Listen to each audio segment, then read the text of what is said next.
کیسے اپنوں کے خلاف ہتھیار اٹھانا مشکل ہے نا، ایسے کر کے جب قدورتیں دلوں میں آ جائیں، دلوں میں جو ہے نا وہ نفرتیں پیدا ہو جائیں، تو پھر اپنوں کو دینا بھی مشکل ہے۔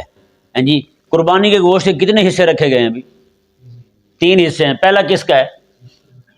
پہلا رشتہ داروں کا، پھر غریبوں کا، پھر اپنا، یعنی رشتہ داروں کا الگ سے حصہ رکھا گیا ہے۔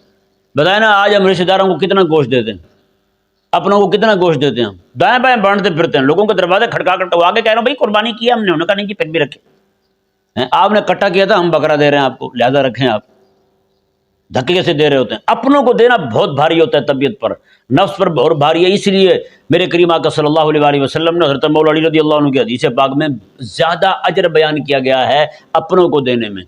ہاں جی، سچی بات ہے، اپنے نفس کو کچل کے نا جی، جیسے اپنے بھائی کو راہ جہاد میں قتل کرنا یہ بہت بڑا کام ہے نا، اسی طرح کر کے باوجود قدورتوں کے، باوجود لڑائی کے، اپنے بھائی کو دینے کا ثواب ہی الگ ہے۔ ہاں جی، دل نہ مان رہا ہو ہیں تو پھر بھی دینا اپنے بھائی کو، اس کا اجر بہت بڑا ہے۔